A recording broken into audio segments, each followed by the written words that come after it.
नमस्ते दोस्तों, आप सबका हमारे इस चैनल पे स्वागत है। हमने पिछले कुछ वीडियोस में बैक्टीरिया का क्लासिफिकेशन कैसे किया जाता है इसकी जानकारी ली थी और लास्ट वीडियो में न्यूट्रिशन के बेसिस पे बैक्टीरिया कैसे क्लासिफाई होते हैं ये देखा था। जैसे कि वो क्या खा के ग्रो करते हैं इसके बेसिस पे बैक्टीरिया के दो टाइप हैं। पहला है ऑटोट्रोपिक बैक्टीरिया और दूसरा है हेटेरोट्रोपिक बैक्टीरिया। जैसे कि इस चार्ट में देखिए, बैक्टीरिया के मैंने अभी बताया है कि बैक्टीरिया के दो टाइप्स होते हैं on the basis of mode of nutrition. पहला है ऑटोट्रोप्स और दूसरा है हेटेरोट्रोप। इनमें से जो ऑटोट्रोपिक बैक्टीरिया है ये हमने ऑलरेडी डिस्कस कर लिया है। आप ऊपर दिए गए लिंक पे भी ये वीडियो देख सकते हो। आज के इस वीडियो में हम हेटेरोट्रोपिक बैक्टीरिया क्या होते हैं ये डिस्कस करने वाले हैं। जैसे कि हमें पता है कि ऑटोट्रोपिक बैक्टीरिया ये खुद का खाना खुद बना सकते हैं फॉर देयर एनर्जी, और जो हेटेरोट्रोपिक बैक्टीरिया है वो खुद के खाने के लिए दूसरे ऑर्गेनिज्म के ऊपर डिपेंड रहते हैं। ऐसे ऑर्गेनिज्म को या फिर ऐसे बैक्टीरिया को हम हेटेरोट्रोपिक बैक्टीरिया कहते हैं। तो आज के इस वीडियो में हम इसी को और डिटेल डिस्कस करने वाले हैं। चलिए फिर आज का वीडियो स्टार्ट करते हैं। तो सबसे पहले हम ये जान लेते हैं कि हेटेरोट्रोपिक बैक्टीरिया क्या होते हैं। The heterotrophic bacteria obtain their ready-made food from organic substances. मतलब पहले से ही जो फूड रेडी है उनको खा के ये बैक्टीरिया ग्रो करते हैं। कुछ हेटेरोट्रोप्स को सिंपल न्यूट्रिएंट की ज़रूरत होती है, तो कुछ बैक्टीरिया को लार्ज अमाउंट में विटामिन्स और ग्रोथ प्रोमोटिंग सब्सटेंसेस की ज़रूरत होती है। ऐसे बैक्टीरिया को फास्टिडियस हेटेरोट्रोप्स कहा जाता है। हेटेरोट्रोपिक बैक्टीरिया आर वाइडली डिस्ट्रीब्यूटेड। तो ये कहाँ पे होते हैं? तो ये सॉइल, फूड, वाटर इन जगहों पे पाए जाते हैं जहाँ से ये फूड को एब्सॉर्ब कर सके। ऑल्सो ये दूसरे ऑर्गेनिज्म पे अटैक करके उनके बॉडी में भी ग्रोथ करते हैं और उनसे फूड एब्सॉर्ब करते हैं। So they also live as a parasites and cause various diseases in plants, animals and humans. ये बैक्टीरिया डिसीज कॉज करते हैं। तो कुछ हेटेरोट्रोपिक बैक्टीरिया ये ह्यूमंस को यूजफुल भी होते हैं। तो इनका पहला यूज़ क्या है? तो these bacteria like lactobacilli helps in the production of curd from milk. मतलब जो लैक्टोबैसिलाई होते हैं जो कि हेटेरोट्रोपिक बैक्टीरिया है, तो ये लैक्टोबैसिलाई मिल्क से कर्ड बना सकते हैं, मतलब दही बना सकते हैं। सेकेंड इनका यूज़ है, many antibiotics are obtained from some species of bacteria like streptomyces, bacillus। तो इसका मीनिंग क्या है? तो कुछ बैक्टीरिया जो है जैसे कि हेटेरोट्रोपिक बैक्टीरिया है उनसे हम एंटीबायोटिक्स भी बना सकते हैं जो डिसीज़ क्योर करने में हमारी हेल्प करेगा। तो ये भी इनका यूज़ है। तीसरा जो यूज़ है वो है, many soil bacteria help in fixation of atmospheric nitrogen like rhizobium. तो जैसे कि राइजोबियम जो सिम्बायोटिक बैक्टीरिया है वो एयर में से नाइट्रोजन एब्सॉर्ब करके प्लांट को देते हैं। मतलब जो कुछ प्लांट्स होते हैं जैसे कि लिग्यूमिनस जो प्लांट है जिन्हें ऐसे रूट नोड्यूल्स होते हैं तो इन्हें लिग्यूमिनस प्लांट कहा जाता है। तो जो लिग्यूमिनस प्लांट है वो डायरेक्टली एयर में से नाइट्रोजन एब्सॉर्ब नहीं कर सकते फॉर देयर ग्रोथ। तो ये जो प्लांट्स है इन्हें नाइट्रोजन कहाँ से मिलता है? तो इनके ये जो रूट नोड्यूल्स होते हैं वहाँ पे राइजोबियम नाम के बैक्टीरिया ग्रो करते हैं जो कि एयर में से नाइट्रोजन एब्सॉर्ब करके उनसे अमोनिया बनाते हैं। मतलब एयर में जो नाइट्रोजन है उसका कन्वर्शन अमोनिया में वो कर देता है और ऐसे अमोनिया को प्लांट इजीली एब्सॉर्ब कर सकते हैं। तो ऐसे इन्होंने प्लांट को हेल्प कर दिया, मतलब ये भी इनका हम यूज़ बोल सकते हैं। और नेक्स्ट जो यूज़ है इनका वो है, they are mostly responsible for the decomposition of organic matter. तो जो डिकम्पोजिशन है, मतलब जो भी चीज़ें हैं, जो सड़ी हुई चीज़ें हैं, उनका डिकम्पोजिशन करने का काम, मतलब वहाँ से वो सब्सटेंसेस को रिमूव करने का काम ये हेटेरोट्रोपिक बैक्टीरिया करते हैं। तो ये भी इनका यूज़ हुआ। तो जैसे कि हमने अभी डिस्कस किया है कि हेटेरोट्रोपिक बैक्टीरिया ये डिसीज कॉजिंग बैक्टीरिया भी हो सकते हैं, एज वेल एज ये ह्यूमंस को हेल्पफुल भी हो सकते हैं। उनमें से हेटेरोट्रोपिक बैक्टीरिया के टाइप्स कौन से होते हैं ये देखते हैं। तो हेटेरोट्रोपिक बैक्टीरिया का सबसे पहला जो टाइप है वो है फोटोहेटेरोट्रॉप्स और दूसरा है कीमोहेटेरोट्रॉप। तो हम पहले डिस्कस करेंगे फोटोहेटेरोट्रॉप्स क्या होते हैं।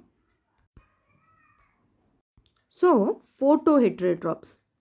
These bacteria can utilize light for energy, but cannot use carbon dioxide as their sole source of carbon. मतलब ये जो बैक्टीरिया है ये सनलाइट को एब्सॉर्ब करके उससे एनर्जी जनरेट कर सकते हैं, बट उन्हें जो कार्बन चाहिए जो कि उनके लिए बहुत ही इम्पॉर्टेंट न्यूट्रिएंट है, तो ये कार्बन वो कार्बन डाइऑक्साइड से नहीं ले सकते, जैसे कि फोटो ऑटोट्रॉप्स करते हैं, जो कि हमने पिछले वीडियो में देखा था। So these bacteria can utilise light for energy but can not use carbon dioxide as their sole source of carbon.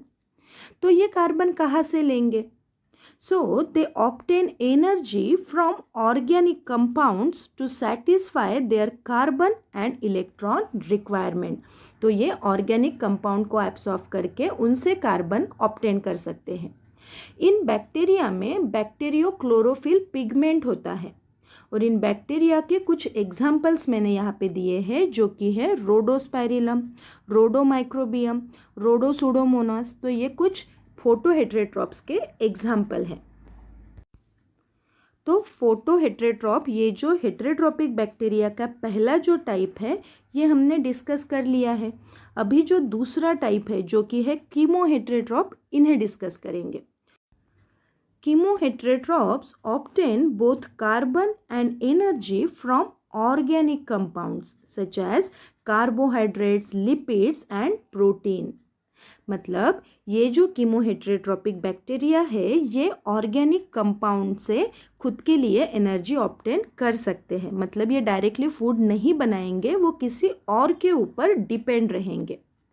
ये बैक्टीरिया न्यूट्रिएंट कहाँ से ऑब्टेन करते हैं, मतलब किस सोर्स से ये न्यूट्रिएंट ऑब्टेन करते हैं, इसके बेसिस पे इसके 3 टाइप्स होते हैं।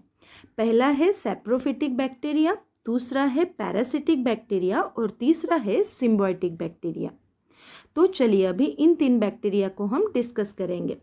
सबसे पहले है सैप्रोफिटिक बैक्टीरिया क्या है। Saprophytic bacteria obtain their food from dead and organic decaying matter such as leaves, fruits, vegetables, meat, animal faeces etcetera. मतलब सैप्रोफिटिक बैक्टीरिया ये खुद के लिए खाना तो नहीं बना सकते, तो ये किस पे डिपेंड है? तो ये बैक्टीरिया जो डेड और डिकेइंग मैटर होते हैं उनके ऊपर डिपेंड रहते हैं फॉर देयर फूड। ये बैक्टीरिया कुछ एंजाइम सिक्रेट करते हैं, जैसे कि एंडोग्लाइकेनेज, एंडोऑक्सिलोग्लाइकेनेज। तो ये बैक्टीरिया एंजाइम को क्यों सिक्रेट करते हैं?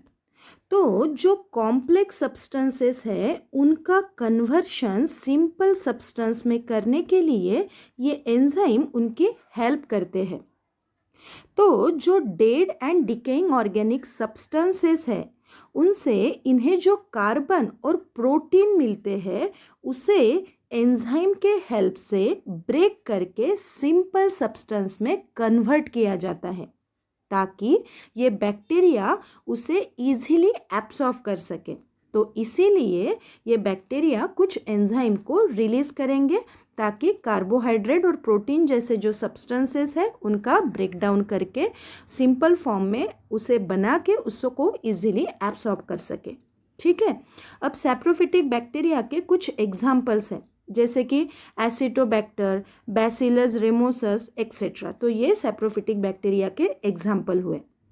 अभी हम दूसरा टाइप देखेंगे जो कि है पैरासिटिक बैक्टीरिया।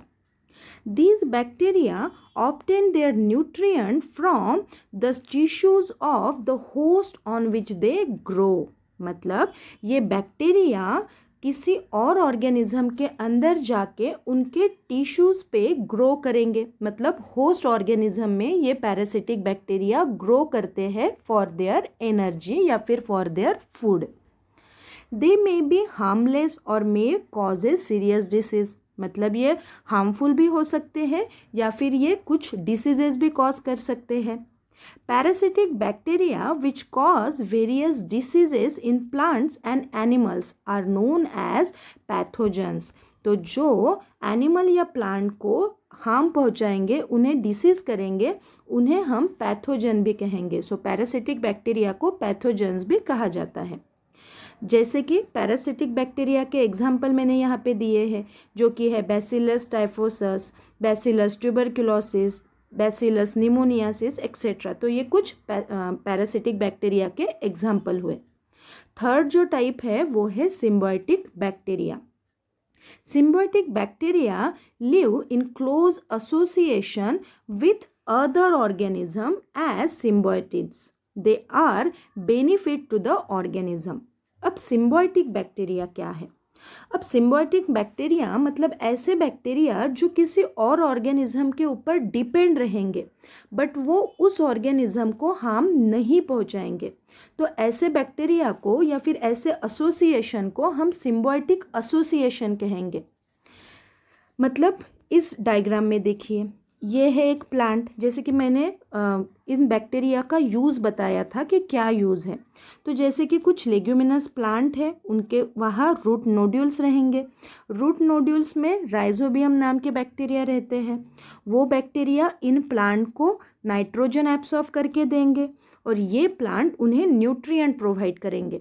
मतलब ये दोनों मिलजुल के रहेंगे। तो ऐसे एसोसिएशन को हम सिम्बायोटिक एसोसिएशन कहेंगे। ठीक है, तो सिम्बायोटिक एसोसिएशन दिखाने वाले प्लांट्स होते हैं लेग्यूमिनस प्लांट और राइजोबियम नाम के कुछ बैक्टीरिया। तो ये हुआ सिम्बायोटिक बैक्टीरिया।